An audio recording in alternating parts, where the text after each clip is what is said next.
There is a thick mist in the air, so thick that to step into it is to be transported into another world, an older world, a world of monsters, myths and madness, a world made of static, shadow and sorrow. This is a world of bits and bytes and loathing for anyone who dares to transgress on its sacred boundaries. Time has only made it more powerful. Much longer, and this world shall break its bonds. This world is the world of Forbidden Siren, otherwise known as Siren, a 2004 survival horror developed exclusively for the PlayStation 2. For me, the game remains the hardest survival horror I've ever played. Every enemy is a potential threat, demanding that you respect them, even after you've played and beaten the game before. Even more potently, the game's atmosphere and level design is second to none to this day. I could have realistically chosen any level from the game for this video, and perhaps one day I will go through them all. The rice paddies of Karuwari, for instance, make for an excellent level. Karuwari is flooded with blood-red water, and as you play you are serenaded with sibilant wailing and stalked by half-dead villagers known as Shibito, literally meaning corpse people. Then there's the elementary school in the town of Hanuda, which is one of the hardest stealth levels in any game I've ever played, although I am terrible at stealth games. In its dusty hallways, Shibito hammer aimlessly at walls, while others wander up and down with guns. Others still, like the school's Shibito-ified principal, pursue the schoolteacher you play as, and the child you're supposed to protect with a vengeance. All the Shibito have ghastly smiles that seem to penetrate time and space to remain terrifying. Yet to me, there remains something singularly fascinating about Gojaku Peak, a place at the top of this awful world. Here's a question for you, the viewer. What locations in video games act as imaginative touchstones for you? For example, if I ask you to think of a mine in a game, what comes to mind?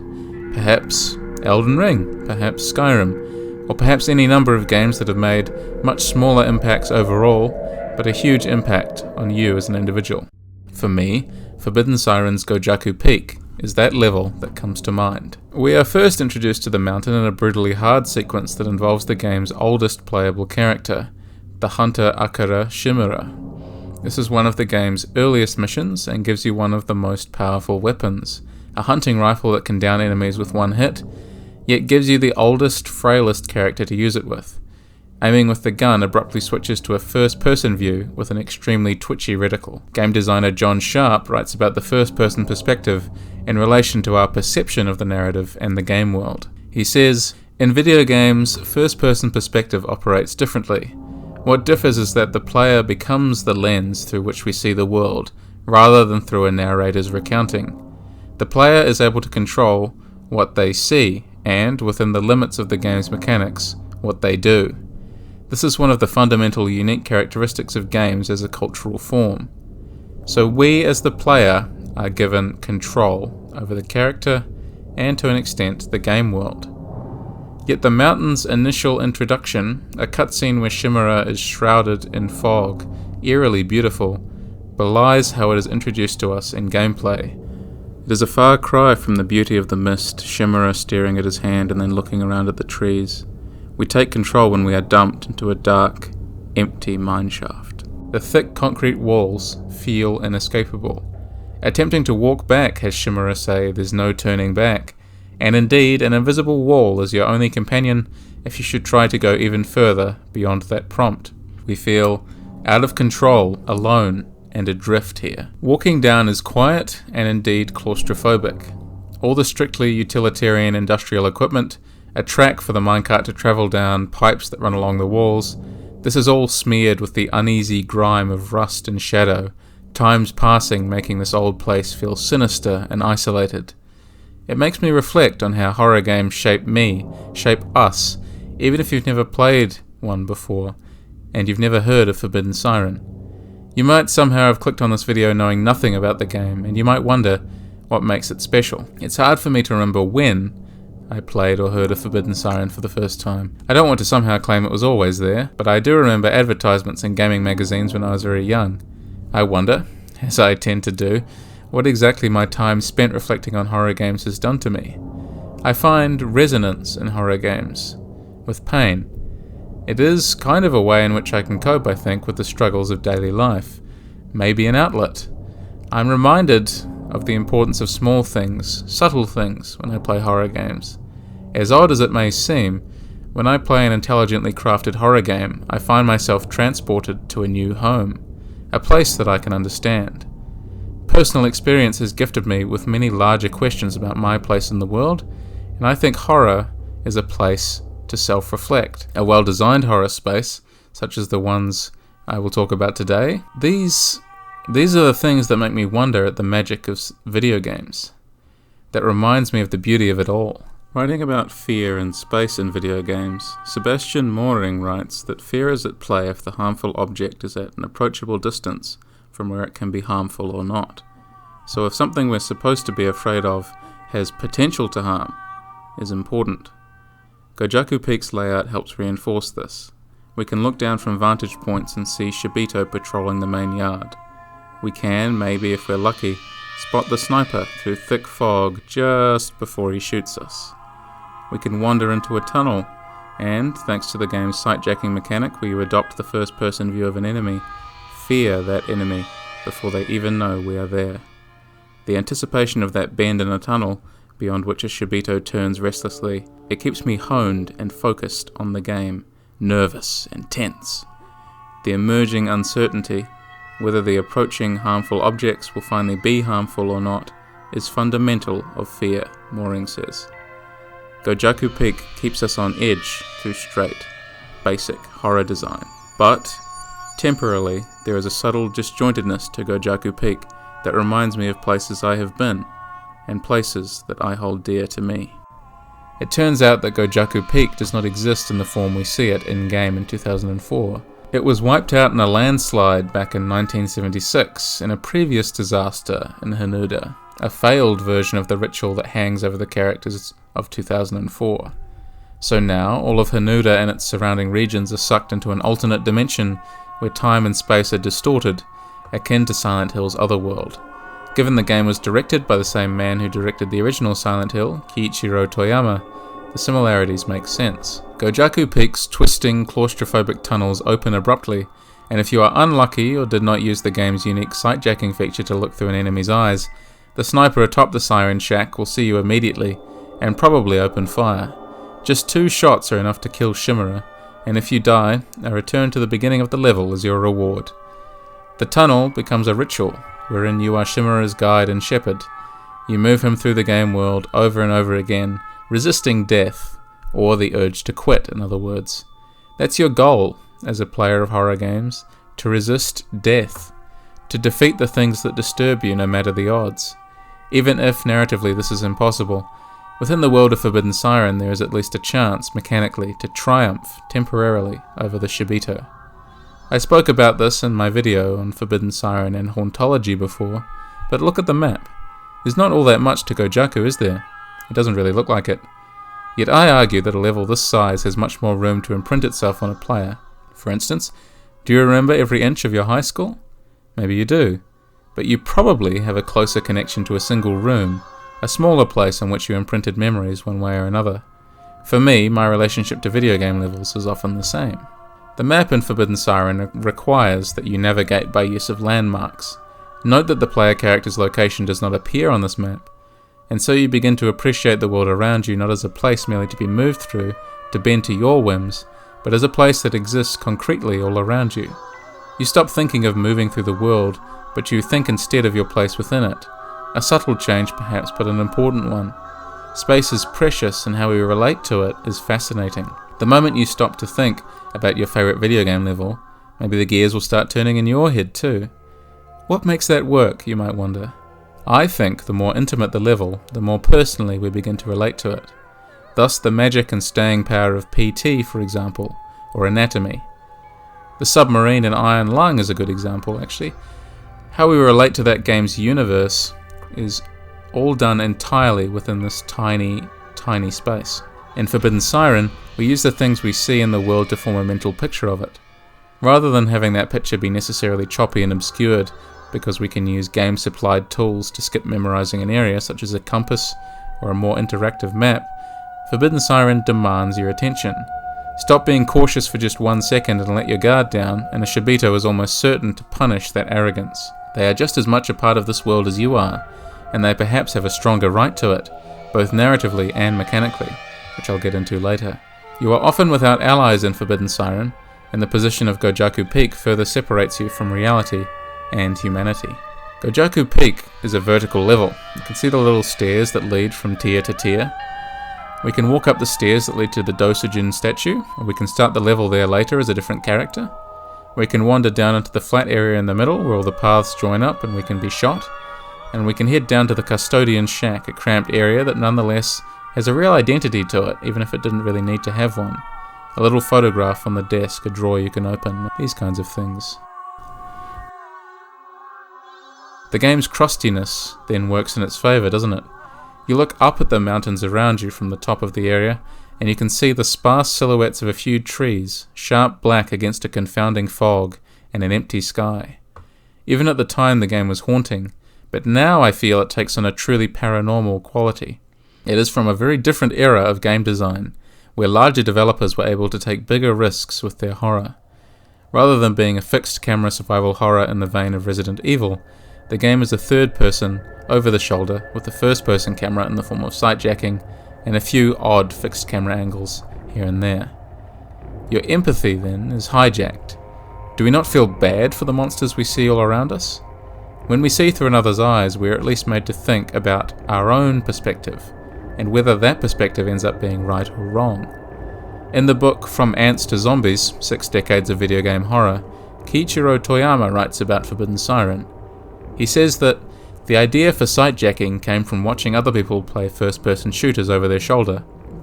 When you're a bystander watching someone else play, you know who might be looking to attack you, but you're never sure if they have ill intent or if they're an ally.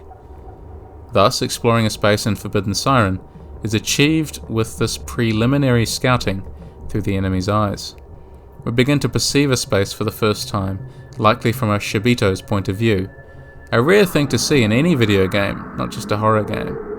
Space is complicated in Forbidden Siren because we are experiencing it from a variety of perspectives. Our own over-the-shoulder camera, through our own eyes when sightjacking, or in the first-person aiming mode, and through the first-person view of the Shibito. Each one colours the screen in its own way. We must focus. Sharp expands upon the importance of perspective in video games when he writes that the construction of the world, the point of view from which the story is told within the game, and the vantage from which the player sees the world, all build the player's perspective on a game. Even the simplest video game is framed by these interlocking elements to build up who the player is, what they do, and how they feel during the play experience. The player's understanding of themselves is constructed out of a number of elements. The way the player is represented, via an avatar, as a controller of elements, etc. What the player can do, shoot, run, climb, pick up, etc.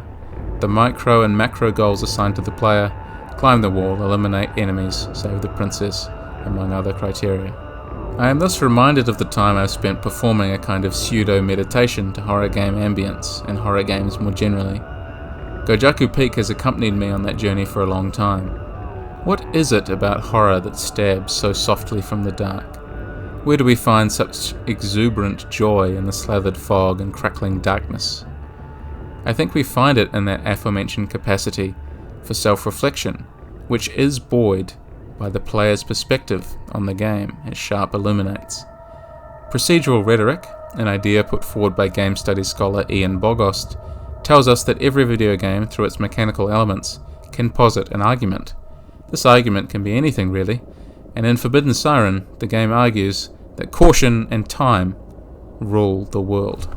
Certainly sometimes you can get away with sprinting through a level, if you know exactly where to go and also if luck is on your side, yet it is more likely that death will be your reward. So what Forbidden Siren does with its extreme difficulty is tempt you to spend longer waiting in the shadows. Of course, this is a big gamble on the behalf of the game's designers. It is far, far more likely a player will just quit the damn game for being so hard and obtuse in the first place. Yet for those who stay, this risky game design pays dividends for making each and every corner of the map memorable or even valuable to you. The way the brickwork textures look as filters dance over it, the windows without glass that look out into a barren stone building, walking up into the darkness of yet another mining tunnel, maybe with a Shibito at the end waiting for you. All of these experiences take on their own unique hues as you are made to immerse yourself in a terrifying, hostile world. Yet I find that hostile worlds are ironically the more satisfying ones to exist in within the context of video games. Because when you crack the code, when you get a character out of Gojaku Peak, you've done something truly magical. I've spent a long time dwelling on what makes a space magical or memorable. I always have and I always will. And in the case of Gojaku Peak, it is leaving the space that conjures those memories. There are some spaces that I miss more than words, and that I will never get back. It seems strange to reflect on just a place, but I get glimmers sometimes. Memories just hit me, as I'm sure they might do to you as well, at completely arbitrary moments of the day. Nostalgia comes in like the tide, and I remember the countless attempts spent at trying to shoot that goddamn fucking Shibito on top of the Siren Shack. I hate that guy. I remember getting impatient and just trying to run past patrolling Shibito as Naoko Mihama, the idol turned TV reporter that ends up driven mad. I remember the shock of realizing that I had to play the Akira Shimura mission again, but this time with a different objective: retrieve a pickaxe and bring it up to that locked gate. That goddamn Shibito again. I had to do it again. It's worth noting the game's menu interface, which I think forces you to slow down even further. You have to really carefully consider what you're doing as you hit triangle, then look through the menu, and then hit X to interact with the environment. Everything is, indeed, considered.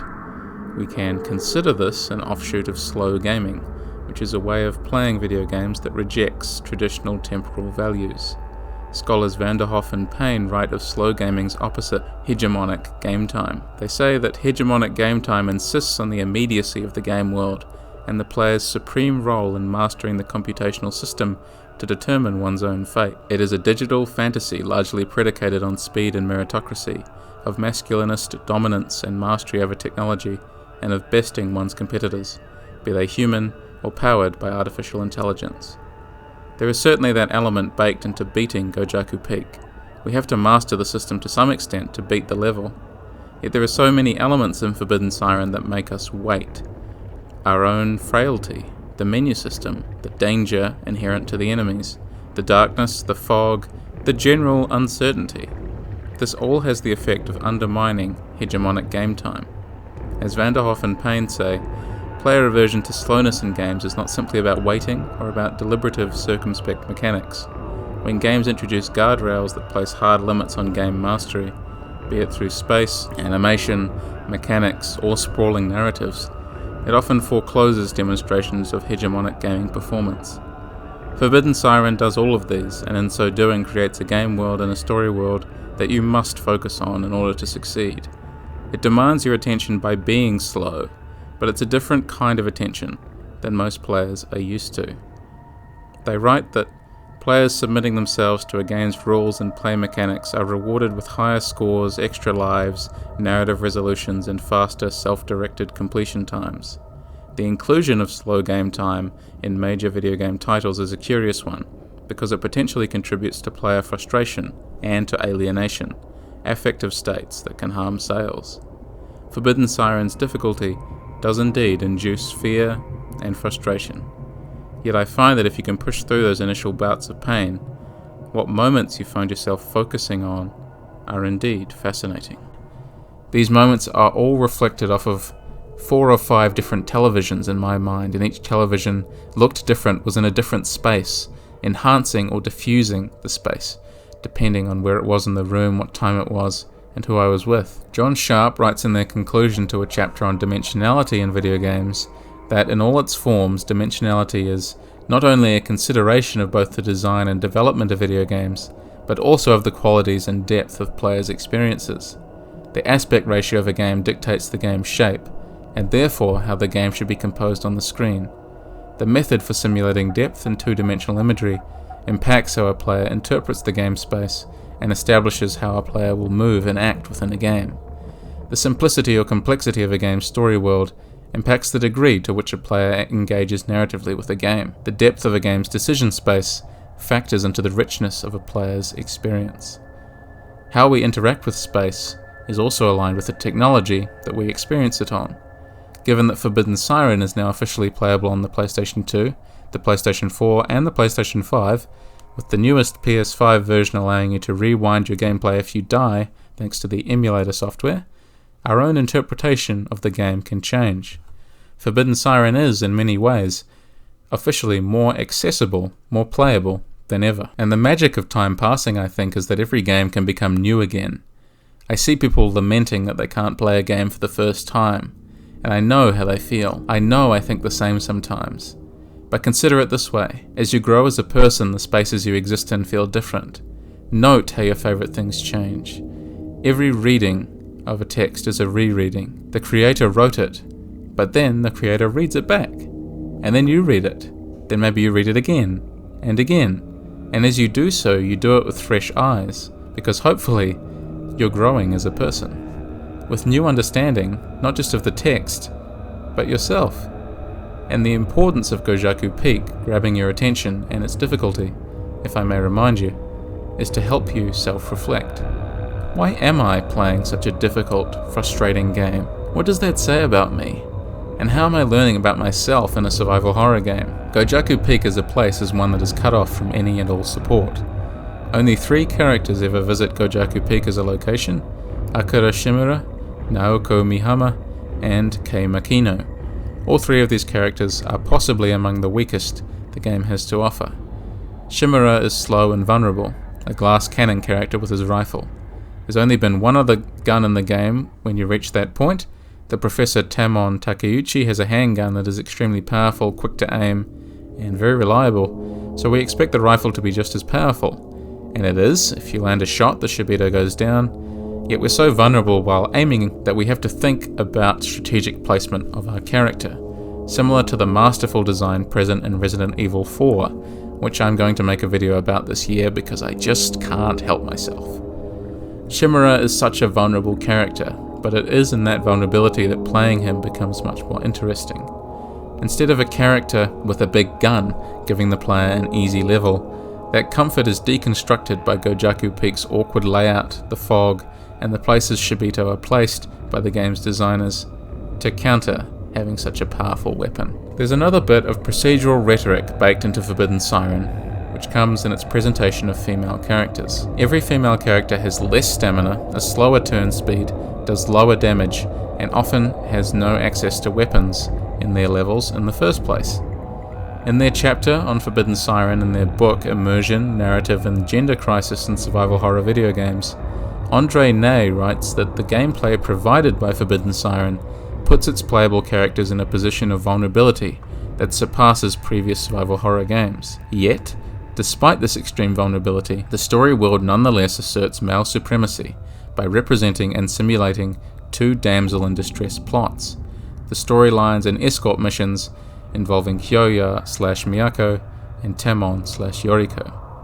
Gender can unfold in space, whether it be actual or digital, and Gojaku Peak is no different, with Naoko Mihama's limitations being made painfully clear when contrasted with the other 2 male characters that navigate the space. Yet Ney makes it clear that Forbidden Siren turns the power relations between the 2 characters of Professor Tamon Takeuchi and Yoriko Anno upside down. Ney writes that Takeuchi gradually slips into a masculinity crisis as a result of his unresolved grief over the loss of his parents, which lets Yoriko take the reins and save him in a narrative sense. The game's rhetoric ends up having a deconstructive effect, whereby the story world and the gender power relations it entails are revealed as artificial through the spatial manipulation of the game's database, yet another powerful dimensional space. And sightjacking, space becomes fraught with violence, and that violence is made more easily accessible to the male-presenting characters. Even if the surviving female characters grow throughout the course of the game, they still remain weaker mechanically. Thus, the way we perceive the space changes. Fortunately for her part, Mihama can access a weapon at Gojaku Peak but her frailty and the sheer number of Shibito in this level still makes guiding her through incredibly difficult. Stealth is once again the priority here. People often describe Forbidden Siren as a puzzle game, and I think thinking of the game in this way helps the environment to be emphasized. We need to focus on what the environment is telling us in order to solve these really complex, obscure objectives. Kei Makino, the priest, has some weapons, but his mission is on day 3. Both Shimura and Mihama explore Gojaku Peak on day 1, where the Shibito have not evolved into their more monstrous forms. But when Makino arrives on day 3, the last time the player sees the location in the game, the space has become explicitly more monstrous by virtue of the people that still inhabit it. Who we encounter in a space can help to transform it, and as Makino explores, he finds dog Shibito, evolved human beings hunched over on all fours and emitting bestial noises as they are beaten into the ground or shot. The already disturbing and haunting ambient track that plays at Gojaku Peak is made worse because of all the sounds we hear around us. It is fitting that this is the last taste of the mines that we get, because it feels like it has slipped out of our reach as a place. In just 2 days of in-game time, all of a sudden, the area is no longer made for humans. This happens across the game, of course, but the jump at Gojaku Peak is especially pronounced because we never visit it on day 2. The nurse is stalking the mineshaft corridor, and her face is covered in a bulbous white pustule, obscuring her human features. She is a ghostly figure. As discussed in my other videos on Forbidden Siren as a series, the presence of the imperfect human face in the game, as actual still photographs put on top of the polygonal character models, is haunting. It is somehow even more disturbing when the faces are replaced by just nothing. At least before we had something to relate to, something human to identify, but now we don't even get that comfort. Seeing Misa Onda emerging from the dark mineshaft tunnel remains a terrifying experience. It is also important to note that the isolation of each region in the game world, Gojaku Peak, Karuwari, the school and so on, is reinforced by a lack of connective tissue. We have to imagine in some instances how we can reach each location. Their isolation is made more profound by the loading screens.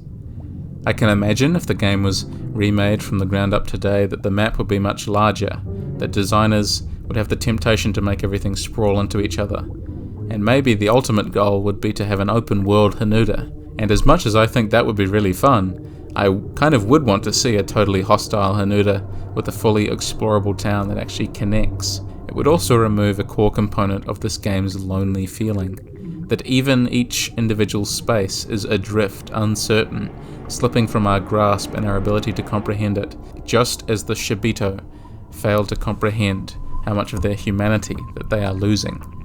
Which again, all of this uncertainty makes us focus on it even more. We try to memorize and master each space before it goes.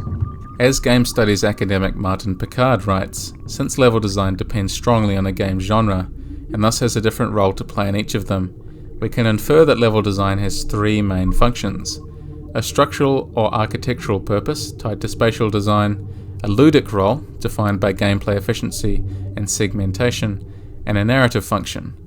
What I'm most interested in today, of course, is the idea of a video game's spatial design, although each of these categories feel relatively inseparable the longer you think about them.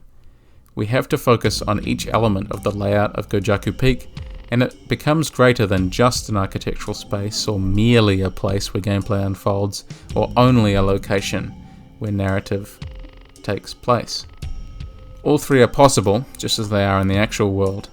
Picard says that level design can be as much the creation of an enclosed and segmented space as an open and exploratory space. And there is hardly a better example of that in play than Forbidden Siren. We look at the rusted archways, the broken tracks, and marvel at the dead-end stairwells. It is a place where terrible things happened, and more terrible things are yet to happen. Probably to you, as you bumble through the level and get shot or stabbed or bludgeoned to death a lot, over and over again.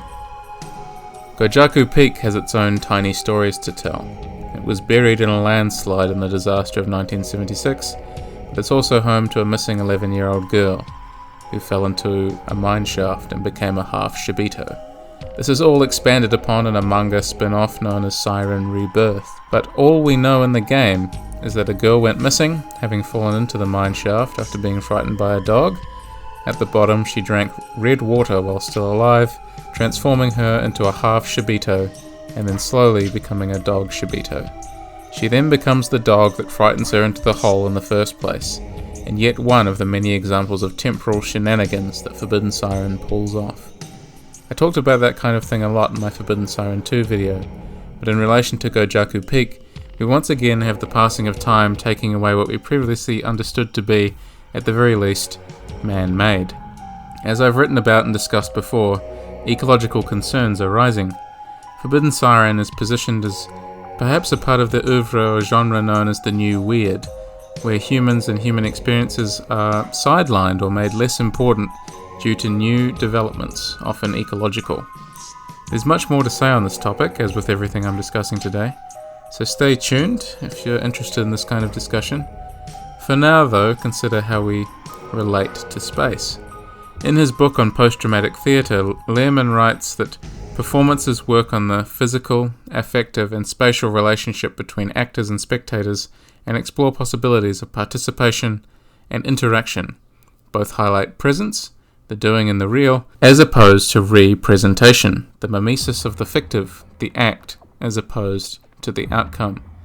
Games can do this too, so in other words, they make a kind of direct contact with the player. In Forbidden Siren, this is done through sight-jacking, as the Shibito looks directly at us, addresses us, but the space addresses us too, in a way. Gojaku Peak sucks us in, and makes us, controlling the character, interact with it. The realness or representation and or simulation of reality that is present in the minds makes us consider our own presence in the game world. We have agency, but precious little in the world of survival horror, which gives every extra decision that we are afforded a bit more weight. Gojaku Peak, of course, asks simple questions. Left or right? Up or down these stairs? Take the shot or try to sneak past? But in every instance, we are thinking of placement. Stealth and puzzle games force us to do that, and survival horror, intelligently designed like this, becomes intoxicating. It's worth noting that every character we play as in this level begins from a different starting point in the level, so the entire map is utilized across every mission. We fall in love with the map, therefore, because we get to know every part of it, through painstaking trial and error. The space is not our own though, no matter how much we inhabit it. We lose Gojaku Peak to the Shibito, and this is reinforced in gameplay. Human beings are the transient ones in Forbidden Siren. Spaces can never be claimed by us, as Shibito can never die. Sure, we can knock them down, but they just begin to regenerate. The more advanced Shibito that have evolved further can get back up in a matter of seconds. So space is never ours in Forbidden Siren. We are the invaders. Sebastian Moring says that, temporarily, the fearsome is always in the future. As soon as it happens, it does not exist anymore. Seen from the spatial point of view, the fearsome is always within a certain distance from where it can harm or not. Fear is an essentially spatial constellation, which often occurs in situations of competition and consequently in respective games. Citing shooters like Battlefield Bad Company 2, Moring says that after eliminating the opponent, the play space expands until another opponent appears. Thus, the characteristic movement of the play space is an oscillation of contraction and expansion. In other words, Forbidden Siren's play spaces oscillate and contract even more wildly than other games, as enemies can never be killed. We can control certain types of Shibito that can't open doors by shutting doors behind us, but beyond that, Shibito can always get back up to occupy the space, to haunt us, to follow us, and of course, to murder us. Once again, this is another reason we must focus on space. The level demands your attention. Kiichiro Toyama writes, I was raised in Kyushu, out in the countryside, so I could build on my personal experience from childhood for Forbidden Siren's environments. I relied heavily on that, but I also had to think of something to contrast it with Silent Hill, so I thought that the damp and dark environment I wanted to build into the game worked really well. With Forbidden Siren, We wanted to break away from gaming tropes used in Silent Hill environments, bringing it closer to something you might experience in real life. The design intent of the game, and perhaps why it is so memorable and so difficult, avoids environments that feel too designed. Much like the rest of the game, Gojaku Peak's dark, foreboding appearance also feels thoroughly lived in. Game designers and scholars Siren and Zimmerman write that creating a game means designing a structure that will play out in complex and unpredictable ways, a space of possible action that players explore as they take part in a game. Mooring also says that the space of possibility emerges from the designed game structure and contains all possible actions of a game, even if they were not intended. Scholar Michael Nietzsche writes convincingly of the architectural game space as a structural force of interactive events with a capacity to channel interaction. Gojaku Peak is a terrifying, claustrophobic melting pot of monsters, and yet we can still exert ourselves onto it. As much as I love the environments of the Silent Hill series too, see my 2-hour-long videos on them, and then please send help, I can't stop writing about them, there's a bit more liminal dream logic inherent to them. Whereas while that's definitely still present in Forbidden Siren, there's something at least different in play, I think. To understand that, it's worth understanding why video games are worth considering in the first place. It's often the impulse to dismiss the importance of a video game because it is a game. Why waste time talking about video games if they're so frivolous on the surface? All of this nasty discussion, why is this space being real? Why does that matter so much? But games aren't frivolous. Games are played by millions upon millions of people, and are a foundational way with which human beings interact with the world. As scholar Zach Jurgensen puts it, the strategy to say games are art in spite of their gameness can be convincing. It does a service, though, to the video gaming medium itself by inviting people to consider video games works of art despite their gamehood. Yet what makes studying video games as works of art worthwhile is grounded partly in our understanding of them as games. A game space is interesting because it is a game, not despite it. Gojaku Peak's filthiness and dilapidation connect to what we know as reality, or to put it in better terms, the actual world. Because, as stated before, the physical dimension of a video game is also tied to the technology on which we play it. Crackling old televisions, as fat as they are wide, change how we perceive Gojaku Peak when compared to playing on a flat-screen smart television. So much time has passed, and yet in the actual world I find myself still lingering on the digital Gojaku Peak. It's so small, so meaningless, a transient place where not much of the game at all takes place. And yet here we are, adrift together atop a mountain in an ink-dark sea. A hostile, difficult, foreboding, forbidden place from which the only escape is a loading screen. Thus, Gojaku is a reality unto itself. All of this connection that I feel to it and its representational reality, this is why it is important to talk about video game space, and this is why Gojaku Peak still, today, demands my attention.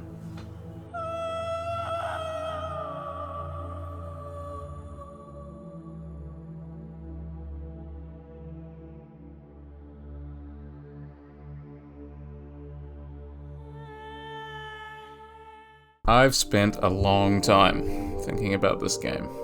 Far more than I ever expected it to when I first played it through. At the time, I think I was sincerely torn on whether I actually enjoyed it or not.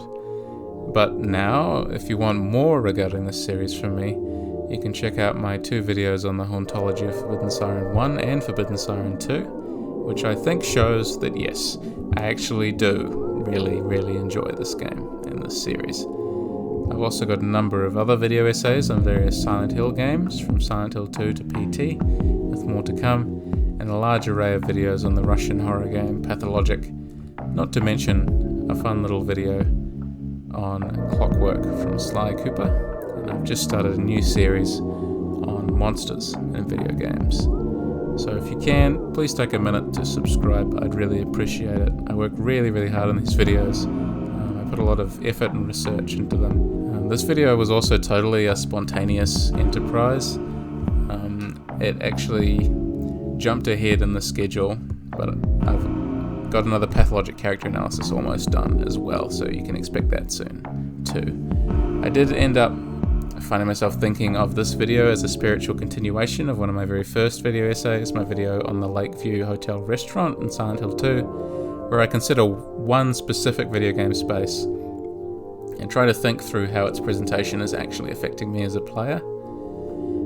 I would also really like to thank my patrons. You guys keep me afloat, so thank you Frankaloons, Future Cityscape, Blue Voices, Jove, Nos, and Damien for your support. I'm always incredibly grateful for that support. I was recently told that I was a horror game scientist, and I really like that title, and as I continue to research and refine my writing voice, I hope that you too will stick along for the ride. And please suggest video games that you think I should play, video ideas, and other things that you'd like to see me tackle on this channel. I want to produce a lot of fun stuff, and I hope to see everyone in the comments, because I also want to facilitate fun and enriching discussion about video games. And I want people to see that video games shouldn't be taken so lightly. I want to show that there are things wrapped up within game design, game narrative, and a game's aesthetic experience that help to define us as people. Video games can do fascinating things, and I want to show everyone that. So stay safe, everyone. Thank you so much for watching, and I'll see you again very soon. Thank you.